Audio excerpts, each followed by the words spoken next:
नमस्कार, मी संजय आवटे. आवाज महाराष्ट्राचा विशेष कार्यक्रमात तुमचं स्वागत. आज पुन्हा नवी गाज, नवा आवाज. एक अतिशय महत्त्वाचा मुद्दा आहे. विनाअनुदानित शिक्षकांच्या संदर्भामध्ये आंदोलन सुरू आहे. जवळपास गेले 12-13 दिवस आंदोलन सुरू आहे आणि तरीसुद्धा त्याबद्दल काहीच घडलेलं नाही आहे. औरंगाबादमध्ये हे आंदोलन सुरू असताना इतकी वाईट वेळ ओढवली की एका शिक्षकाचा मृत्यू झाला. 38 वर्षांचा तो शिक्षक होता, त्याचा मृत्यू झाला. पण खरंच एवढी वाईट अवस्था आहे. अनुदान नाही शाळांना, शिक्षकांना. म्हणजे गेली अनेक वर्ष मंडळी काम करतायत, शिक्षक म्हणून काम करतायत आणि त्यांना पगार नाही. 100% सोडा. पण खरं म्हणजे या शिक्षकांना 100% पगार दिला पाहिजे, कारण तुम्ही त्यांना नोकरीला घेतल्यानंतर त्यांना पगार देणं हे कामच आहे तुमचं. पण 100% सोडा, त्यांना पगारच नाही. असे अनेक शिक्षक आहेत की 20-20 वर्ष, 15-15 वर्ष काम करतायत, त्यांना अनुदान नाही, शाळांना अनुदान नाही. त्यामुळे या लोकांना पगार मिळत नाहीत, या लोकांकडे पैसे नाहीत. ही जी अवस्था आहे आणि अशावेळी आपण शिक्षण व्यवस्था बदलली पाहिजे वगैरे असं काही बरंच बोलत असतो. कसं काय करायचं आहे? आणि त्याच्यामुळे या प्रकारचं आंदोलन राज्यभर पेटलेलं आहे. औरंगाबादमध्ये तर त्याचा स्फोट झाला आहे अक्षरशः. सगळीकडे हे घडतं आहे. पण तरीसुद्धा त्या एवढं घडूनसुद्धा पाण्यावर तरंग नाही, काहीच घडताना दिसत नाही आहे. अशावेळी शिक्षक आक्रमक झालेले आहेत. सगळ्या शिक्षक संघटना, सगळे शिक्षक आमदार आक्रमक झालेले आहेत. त्यांना असं वाटतं आहे की हे चित्र बदललं पाहिजे. आणि म्हणून विनाअनुदानित शिक्षकांवर ही वेळ कोणी आणली, हा आजच्या चर्चेचा महत्त्वाचा विषय आहे. आणि खरं म्हणजे ही जी वेळ आहे, मगाशी मी ज्याप्रमाणे उल्लेख केला की औरंगाबादमध्ये हे आंदोलन सुरू होतं आणि ते सुरू असताना एका शिक्षकाची प्रकृती एवढी खालावली की हृदयविकारानं त्याचा मृत्यू झाला. याचा अर्थ काय आहे? म्हणजे ही एवढी वाईट वेळ आपण या शिक्षकांवर कशी आणतो आहोत? हे काय चाललं आहे? ही सगळी चर्चा आपल्याला आज या निमित्तानं करायची आहे. आणि ही सगळी चर्चा करण्यासाठी नेहमीप्रमाणे माझ्यासोबत आहेत नामवंत पाहुणे. इथं माझ्या शेजारी बेलापूर स्टुडिओमध्ये बसलेले आहेत रामनाथ मोते. रामनाथ मोते हे शिक्षक आमदार आहेत, ते इथे आपल्यासोबत आहेत. दत्तात्रय सावंत हे शिक्षक आमदार आहेत, तेही आपल्यासोबत असणार आहेत इथून बेलापूर स्टुडिओमधून.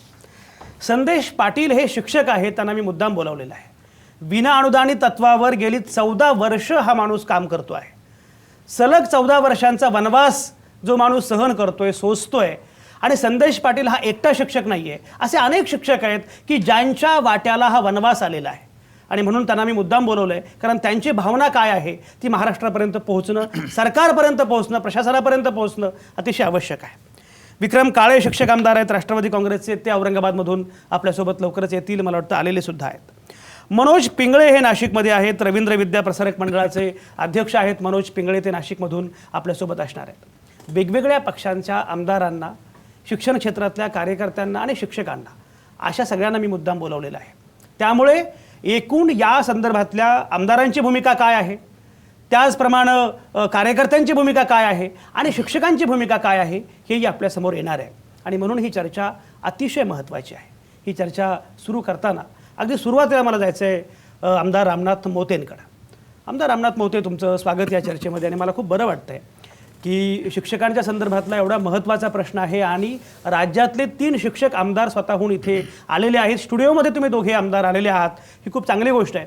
शिक्षकांच्या प्रश्नांच्या अनुषंगानं तुम्ही जागरूक आहात आणि पक्षाच्या भूमिकेच्या पलीकडे शिक्षकांच्या अनुषंगानं तुम्ही सगळेच लोक काही भूमिका मांडता आहात, ही चांगली गोष्ट आहे.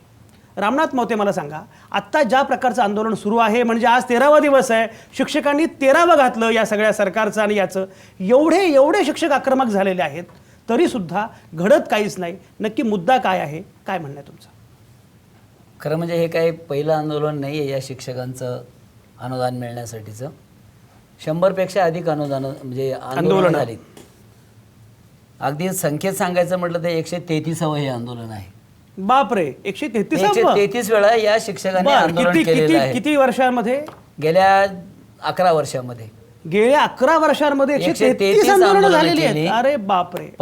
पहिलं जे आंदोलन झालं होतं, मुळातच काय झालं की थोडंसं मला आपण वेळ द्या की या राज्य शासनाचं जे धोरण आहे, चुकीचं धोरण या राज्य शासनानं राबवलेलं आहे. खरं म्हणजे तत्कालीन मुख्यमंत्री महोदय वसंतदादा पाटील साहेबांनी एक धोरण आणलं की या राज्यातले विद्यार्थी दुसऱ्या राज्यात जातात, मेडिकलला जातात, इंजिनिअरिंग जातात, पॉलिटेक्निकला जातात, आपल्या राज्यातला पैसा दुसऱ्या राज्यात जातोय आणि म्हणून प्राधान्यानं त्यांनी या टेक्निकल, मेडिकल, इंजिनिअरिंगच्या एज्युकेशनसाठी विनाअनुदान तत्त्व आलं. त्याचा शासनानं असा गैरफायदा घेतला की केवळ मेडिकल आणि इंजिनिअरिंग पुरतं हे विनाअनुदान तत्त्व, काय विनाअनुदान तत्त्व राहिलं नाही, ते नंतर D.Ed कॉलेजमध्ये आलं, B.Ed कॉलेजमध्ये आलं, महाविद्यालयामध्ये आलं, प्राथमिक शाळांमध्ये आलं, माध्यमिक शाळांमध्ये आलं. सगळ्या ठिकाणी शासनानं कायम विनाअनुदान तत्त्व लागू केलं खर्चाची बचत करण्यासाठी. बरोबर. मुळातच या राज्यामध्ये ज्या कायम विनाअनुदानी शाळांना मान्यता शासनानं दिली त्याला मुळातच आमचा विरोध होता की तुम्ही हे करू शकत नाही. परंतु शासनानं ते जबरदस्तीनं ते धोरण आणलं आणि म्हणून शेवटी तेव्हापासून खऱ्या अर्थानं या आंदोलनाची ठिणगी पडली आणि तेव्हापासून हे आंदोलन सुरू आहे. म्हणून पहिल्या टप्प्यात आंदोलन झालं ते तुम्ही हा कायम शब्द काढा. प्रचंड दबाव संघटनांचा शिक्षकांचा होता. कायम शब्द शासनाने 2009 मध्ये काढला. आता 2009 मध्ये जर कायम शब्द काढला तर आमच्या शाळा विनाअनुदानित झाल्या. विनाअनुदानित झाल्या तर मूल्यांकन करा आणि शासनाच्या प्रचलित नियमानुसार तुम्ही अनुदान देणं शासनावरती बंधनकारक आहे. शासनाला त्यातनं पळवाट काढता येणार नाही. आणि मग तो विनाअनुदानीचा शब्द निघाल्यानंतर 2009ला आज 2016 आलंय. 7 वर्ष झाली संजयजी, 7 वर्ष झाली.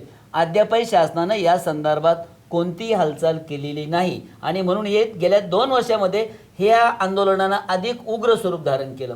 मागच्या अधिवेशनामध्ये लेटेस्ट सांगायचं म्हटलं तर मधल्या डेव्हलपमेंट मी तुम्हाला सांगत नाही. मागच्या अधिवेशनामध्ये डिसेंबरला शासनानं मान्य केलं. प्रचंड दबाव आल्यानंतर लोकांनी हजारो शिक्षकांनी दिंड्या काढल्या. 25, 30, 40 किलोमीटर आमचे दत्ता सावंत सुद्धा होते त्या दिंडीमध्ये. लोकांनी दिंड्या काढल्या. हजारोच्या शिक्षकांना संख्येनं आमचे शिक्षक विनाअनुदानावर काम करणारे, उपाशीपोटी काम करणारे विधान भवनावर चालून आले आणि मग शासनानं मान्य केलं की ठीक आहे आम्ही तुम्हाला अनुदान देतो. येत्या अर्थसंकल्पीय अधिवेशनामध्ये आम्ही याची तरतूद करू. अर्थसंकल्पीय अधिवेशन झालं, तरतूद अपुरी झाली आणि शिक्षकांना वेतन अनुदान मिळू शकलं नाही. म्हणून शिक्षकांचा विश्वासघात झाला आणि अशी भावना होणं साहजिक आहे. आणि म्हणून आता पुन्हा एकदा हे आंदोलन सुरू झालेलं आहे. आम्ही तातडीनं शिक्षण मंत्र्यांची भेट घेतली. बरोबर. आम्ही सीएम साहेबांची भेट घेतली. बरोबर. सीएम साहेब संवेदनशील आहेत. त्यांनी तातडीनं सांगितलं. 4 मंत्री होते, माझ्याबरोबर 12 आमदार होते. त्या सगळ्यांसमोर सीएम साहेबांनी सांगितलं 2 दिवसामध्ये हा प्रश्न मार्गी लावा. 2 दिवसाच्या 7 दिवस झाले अद्यापही हा प्रश्न मार्गी लागलेला नाही. बरोबर. हा प्रश्न मार्गी लागलेला नाहीये. आमदार विक्रम काळे आपल्यासोबत आहेत औरंगाबादमधून. आमदार विक्रम काळे, सरकार बदललं तरी सुद्धा त्याच प्रकारची भूमिका, सरकार ढिम्म आहे, काहीच घडत नाही.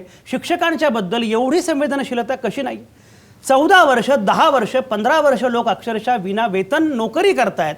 मुळामध्ये सरकारची नोकरी एक दिवस तरी विना वेतन का करायची? असं असताना लोकांची अवस्था एवढी वाईट आहे, आर्थिक स्थिती खालावलेली आहे. अशा वेळी हे घडतं आहे आणि काहीच होत नाही. आमदार विक्रम काळे, काय तुमची भूमिका आहे? आघाडीचं सरकार असताना खरं तर कायम शब्द या शाळांचा निघाला. आम्ही सुद्धा त्या लढ्यामध्ये होतो. आमच्या लढ्याला यश आलं. कायम शब्द निघाला. कायम शब्द निघाल्यानंतर पहिल्या टर्ममध्ये ज्या काही शाळा या राज्याला पात्र झाल्या त्या काळामध्ये ज्या शाळा पात्र झाल्यांचा शासनादेश निघाला त्या सर्वांना शासनानं अनुदानाची तरतूद केली, वेतनाची तरतूद केली. आता सगळे लोक वेतन घेत आहेत. पण दुसऱ्या टप्प्यात ज्या काही शाळा झाल्या त्यांचा शासन आदेश काढून आज 2 ते 2.25 वर्ष होत आहेत. ह्या सरकारची 5 अधिवेशनं झाली, 2 अर्थसंकल्पीय अधिवेशनं झाली. सातत्याने आम्ही विरोधी पक्षाचे आमदार असू, सत्ताधारी पक्षाचे आम्ही प्रश्न मांडतोय, सभागृहात आवाज होतोय, परंतु हे सरकार आश्वासनाच्या पलीकडे आम्हाला काही दिलेलं नाही. आता अर्थसंकल्पीय अधिवेशनात सुद्धा त्यांनी त्या ठिकाणी सांगितलेलं होतं की आम्ही आर्थिक तरतूद करणार. आज आमच्या शिक्षकांनी महाराष्ट्र राज्य कायम विनाअनुदान कृती समितीच्या वतीनं महात्मा गांधींच्या सेवाग्राम येथून नागपूरपर्यंत पायी दिंडी काढली. गजानन महाराज शेगाव पासून नागपूरपर्यंत पायी दिंडी त्या ठिकाणी काढली. आमचे 2 दिवस शिक्षक थंडीमध्ये कुडकुडत. अशा सुद्धा परिस्थिती शासनाला 5 जर फुटला नाही. बरोबर. एवढं घडून सुद्धा पाण्यावर तरंग नाही. शासन ढिम्म आहे, काहीच घडत नाहीये. संदेश पाटील, दत्ता सावंतांकडे मला यायचंच आहे, पण संदेश पाटील तुम्ही मला मुद्दाम सांगा, कारण याचं कारण असं आहे की तुम्ही शिक्षक आहात. तुम्ही स्वतः या प्रकारचं काम करता आहात. गेली 14 वर्ष, मगाशी तुम्ही मला ओळख करून दिली तेव्हा सांगितलं की 14 वर्ष विना अनुदानित तत्वावर तुम्ही काम करताय. 14 वर्ष पगार मिळत नाही. म्हणजे आम्ही बघतोय की एकीकडे ज्या दिवशी पगाराचा मेसेज येतो आमच्या कर्मचाऱ्यांना, 1 दिवस उशिरा मेसेज आला तरी लोकांचं धाबं दणाणतं की अरे पगाराचा दिवस 7चा 8 झाला. तरी अनेक ठिकाणी हा प्रॉब्लेम होतो. आणि तुमच्याकडे 14 वर्ष पगार नाही आणि त्याच्याशिवाय तुम्ही काम करताय. संदेश जरा सांगा, काय अवस्था आहे? अवस्था अगदी बघायला गेलो तर एकदम बिकट अवस्था आहे. आजची माझी अवस्था अगदी सांगायचं तर हीच अवस्था सर्व शिक्षकांची देखील आहे. आज माझ्या मुलीला ॲडमिशन घेण्यासाठी माझ्याकडे पैसे नाही आहेत. मी एक वर्ष थांबतोय की आज पगार चालू होईल, उद्या पगार चालू होईल, हेच आमची अवस्था चालू आहे. मग अशा अवस्थेमध्ये जर असेल तर आमचं तर आता गेलेलंच आहे अर्ध वय, पण आमच्या मुलांचं देखील तेवढंच वय जाणार आहे. अगदी काही असे शिक्षक आहेत की त्यांच्या लग्नांची देखील या अनुदानामुळे लग्न मोडलेली आहेत त्यांची, जे काहींना अगदी मुली देत नाहीत अशी अवस्था होते.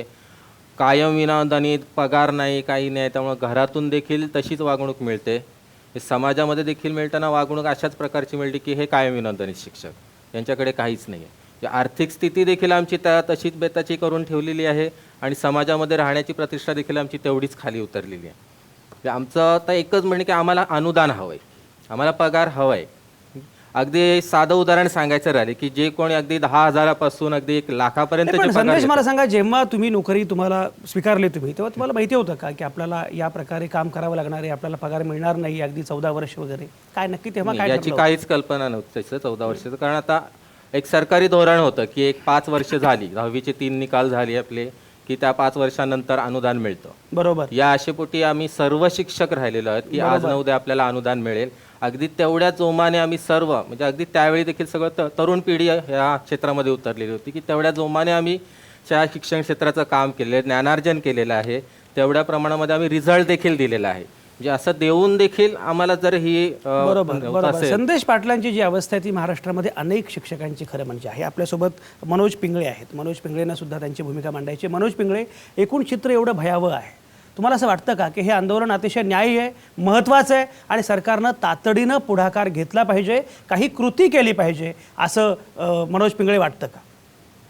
नाही, तुम्ही जे सांगतायत की हे आंदोलन न्याय्य आहे का, तर हे आंदोलन नक्कीच न्याय्य आहे. फक्त मला महत्वाचं एक सांगायचं आहे याच्यामध्ये. मनोज पिंगळेंचा आवाज येत नाहीये. हॅलो, येतोय आवाज? आवाज येतोय? हा, मनोज पिंगळे बोला. येतोय आवाज? हा हा, बोला बोला. आता नाही, मग तुम्ही जे म्हणतायत की हे आंदोलन न्याय्य आहे का, ते आंदोलन खरोखर न्याय्य आहे. पण मला फक्त एवढंच सांगायचं आहे की 2001 नंतर जेव्हा हे विनाअनुदानित तत्व आलं, तत्व बंद केलं यांनी आणि सगळ्या शाळा या विनाअनुदानित तत्वावर यांनी चालू केला, ते तेव्हा काही संस्थांनी अर्ज केले शासनाकडे की आम्हाला कायम विनाअनुदानित तत्वावरच्या शाळा चालवण्यास परवानगी द्या. आणि त्या संस्थांनी काही ॲफिडेव्हिट करून दिले की आम्ही ह्या शाळा चालवण्यास तयार आहोत. आणि 2009 साली परत मागणी झाली की हा कायम विनाअनुदानित शब्द काढून टाका आणि आम्हाला अनुदान द्या.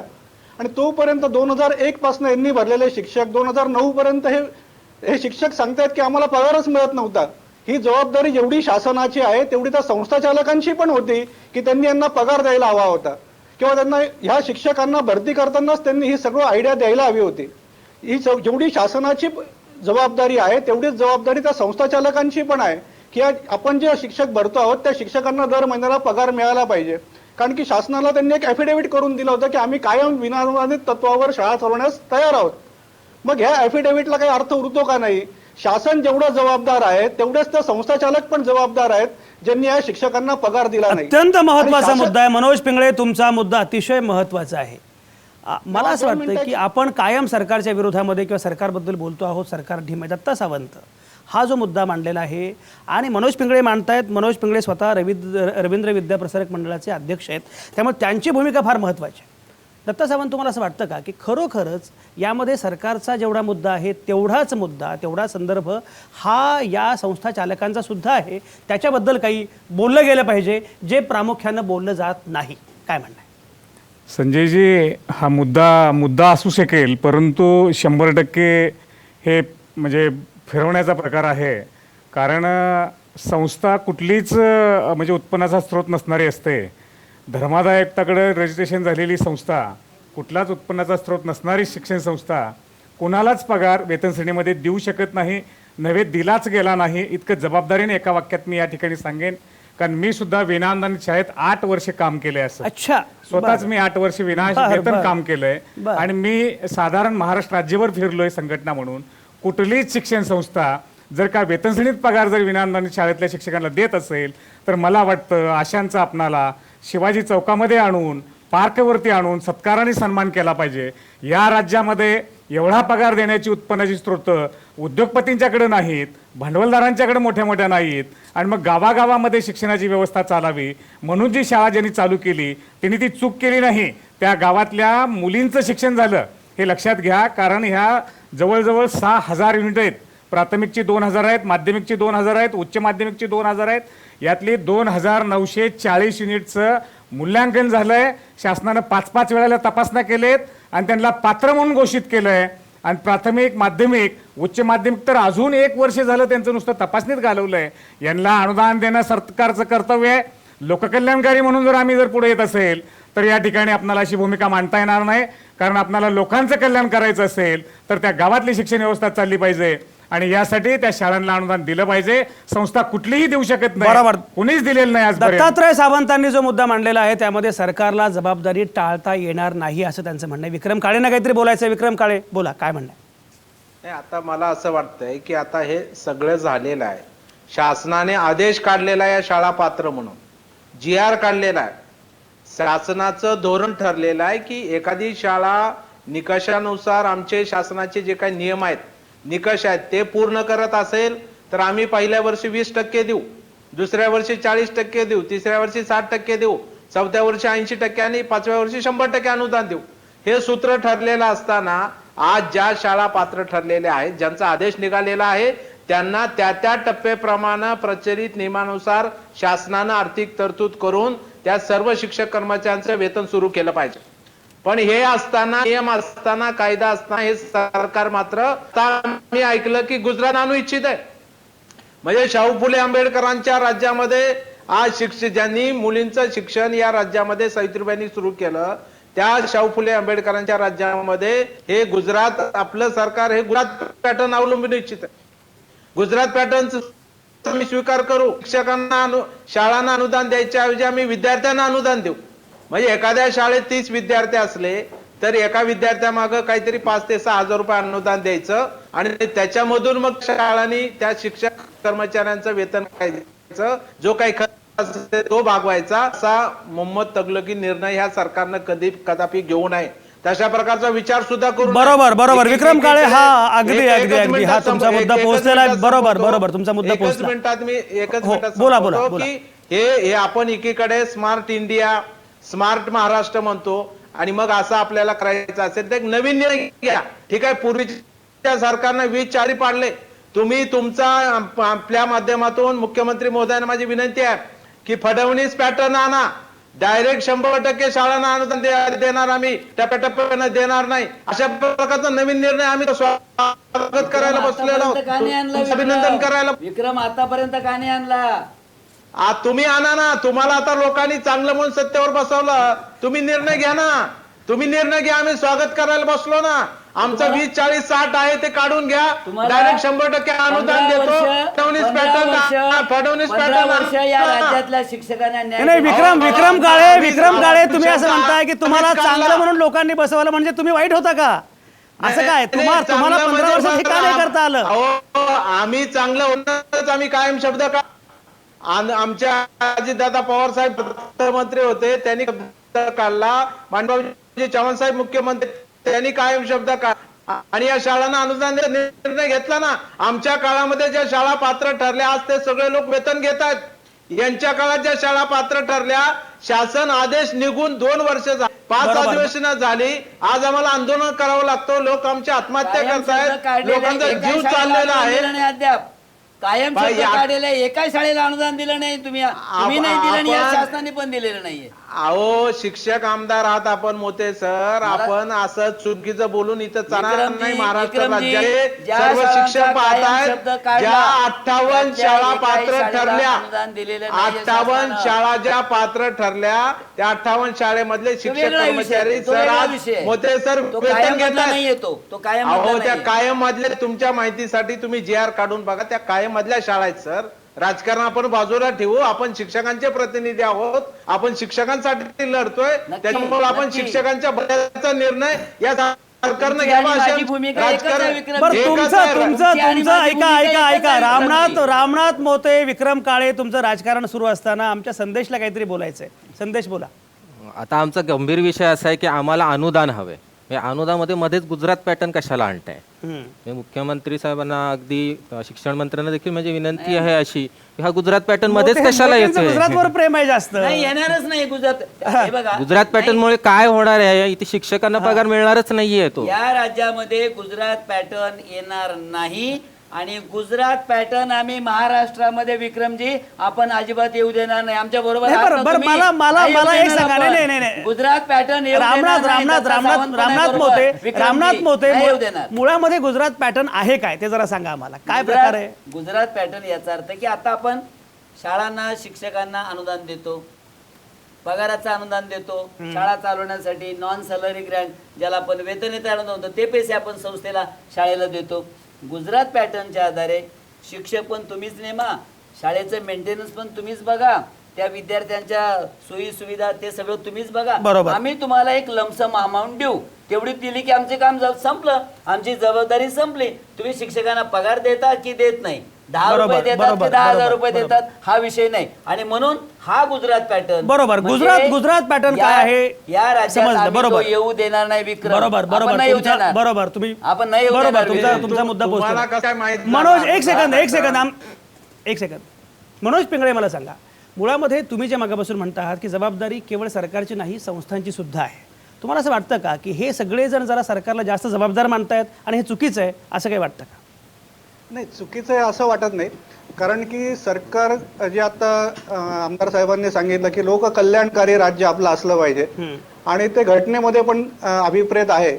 आणि त्या सरकार काही उपकार करत नाही शिक्षकांना पगार देतं. म्हणजे आपल्याकडे सर्व्हिस टॅक्सवर 2% अधिभार शिक्षणाचा घेतला जातो, प्राथमिकचा 1% आणि माध्यमिकचा 1%. त्याचप्रमाणे जेव्हा आपण पेट्रोल भरायला जातो 1 लिटर तेव्हा आपण 10 पैसे हा शिक्षणाचा अधिभार देत असतो. त्याचप्रमाणे जेव्हा प्रत्येक शिक्षक हा इन्कम टॅक्स भरत असतो किंवा प्रत्येक नागरिक हा इन्कम टॅक्स भरत असतो तेव्हा शिक्षणाचा अधिभार 1.5% तो देत असतो. याच्यातनं करोडो रुपये जमा होतात. मग हे पैसे कशावर खर्च करावे तर हे पर्टिक्युलर त्याच आयटमवर हे पैसे खर्च झाले पाहिजे हे अभिप्रेत आहे घटनेमध्ये. बरोबर. म्हणजेच हा पैसा सर्व हा शिक्षकांच्या पगारावर खर्च झाला पाहिजे हे अभिप्रेत आहे. आणि मला एक महत्वाचा मुद्दा सांगायचा, हा जो विनाअनुदानितचा प्रश्न आहे, ह्या विनाअनुदानित शिक्षकांना पगार मिळाला पाहिजे. मग तो संस्थाचालकांनी देव किंवा सरकारनी देव, पण तो मिळालाच पाहिजे. तो त्यांचा राईट आहे कारण ते शिकवतायत मुलांना. मुलं तिथे आहेत, कागदावरचे शिक्षक नाही आहेत. हे जर कागदावरचे शिक्षक असतील तर त्यांना अजिबात देऊ नका, पण ते मुलांना शिकवतायत मग त्यांना पगार हा मिळालाच पाहिजे. आणि अल्टिमेट जर संस्थाचालक जी जबाबदारी झटकता आहेत, हे म्हणतात की संस्थाचालकांचा सत्कार करायला पाहिजे वगैरे. संस्थाचालकांनी स्वतः ॲफिडेव्हिट करून दिले होते की आम्ही विनाअनुदानित तत्वावर शाळा चालवायला तयार आहोत, पण ते पण आपण सोडून देऊ. मग अल्टिमेट जबाबदारी उरते ती शासनाची. तर शासनाकडे एवढे पैसे आहेत आणि आपले मुख्यमंत्री 2 मिनिटं माझा ऐका. बोला आणि आपल्या हा पूर्ण होऊ द्या मग बोला. आपल्याकडे एवढे पैसे आहेत जे ह्या सर्व करातनं गोळा होतात, जे शिक्षणाचा सरचार्ज म्हणून आपण गोळा करतो, त्याचे विश्वस्त म्हणून मुख्यमंत्री आहेत. आणि आपले मुख्यमंत्री हे खूप संवेदनशील आहेत. भ्रष्टाचाराबद्दल त्यांना चीड आहे हे वारंवार त्यांनी सिद्ध केलेलं आहे. शिक्षणातला पण भ्रष्टाचार त्यांना मोडून काढायचा आहे. कदाचित ते त्यांचा वेळ घेत आहेत, पण ते योग्य निर्णय घेतील अशी मला अपेक्षा आहे, खात्री आहे. 100% आपले मुख्यमंत्री योग्य निर्णय घेतील आणि याच्या पुढे ह्या विनाअनुदानित शिक्षकांना चांगली आनंदाची बातमी मिळेल. दत्तात्रय सावंत. संजयजी, ॲफिडेव्हिट लिहून दिलं कुणीही नाही. ॲफिडेव्हिट लिहून जबरदस्तीने घेतलं गेलं. कारण गावामधली व्यवस्था शिक्षणाची चालावी म्हणूनच त्या ठिकाणी त्या संस्थांनी शाळा चालू केल्या. शाळा चालू केल्यावरती परवानगीच तुम्हाला मिळणार नाही ॲफिडेव्हिट नाही लिहून दिलं तर, म्हटल्यामुळं ते ॲफिडेव्हिट लिहून दिलं गेलं. आणि त्यामुळे ते ॲफिडेव्हिट लिहून दिलं नव्हे. या मंत्रिमंडळाचा राज्याच्या असा ठराव कसा होऊ शकतो की या राज्यामध्ये कधीच पगार द्यायची नाही, ती संस्थाचालकांनी द्यायची, असा जो नोव्हेंबर 2001ला ठराव मंत्रिमंडळात झाला तो चुकीचा होता. हे मंत्रिमंडळानंच 20 जुलै 2009ला दाखवून दिलं आणि तो ठराव रद्दबातल केला आणि तो कायम शब्द काढला. कायम शब्द काढल्यानंतर या शाळांना अनुदान दिलं पाहिजे म्हणून उच्चस्तरीय सचिवांची कमिटी नेमली. त्या कमिटीने मूल्यांकनाचे निर्धार सगळे करून दिले. परंतु 7 वर्षाचा कालावधी गेला, परंतु या शिक्षकांना त्या संबंधित शाळेतला पगार मिळाला नाही. एका शिक्षकाचा माझ्या खरात सरांचा मृत्यू झाला नव्हे. अनेक शिक्षक दवाखान्यामध्ये आज रोजी ट्रीटमेंट घेत आहेत. हजारो शिक्षक उपोषणात बसलेले आहेत. आज 13वा दिवस होतो आहे. या इतकं मोठं म्हणजे भाग्य लाभलेल्या या राज्यामध्ये जर शिक्षकावर अशी वेळ आली असेल आणि जर निर्णयप्रत आपण जर येत नसेल नव्हे, मुख्यमंत्री महोदयाने 7 तारखेला आम्हाला श्रीकांतजी देशपांडे आणि मी आम्ही दोघांनी मुख्यमंत्री महोदयांची भेट घेऊन अनेक मंत्री महोदय होते, त्यांनी त्याच ठिकाणी सांगितलं होतं की 2 दिवसात निर्णय होणार, 2 दिवसात निर्णय करायला सांगितलं आमच्या समोर. पण 2 दिवसाचे आज 7 दिवस उलटून गेले. आज रोजी निर्णय झाला नाही. माणसं व्याकुळ झाली अगदी आहेत. अगदी उद्यापर्यंत दत्तात्रय निर्णय नाही सावंत झाला, दत्तात्रय सावंत तर हे या चित्र ठिकाणी बरोबर शिक्षक बरोबर बरोबर हे चित्र अतिशय विषण्ण करणार आहे आणि खरोखर याच्यावर काहीतरी तोडगा निघणं अतिशय आवश्यक आहे. सगळी चर्चा आपण करत राहू, तुम्ही कुठेच जाऊ नका. आता या क्षणी मी घेतोय एक छोटासा ब्रेक.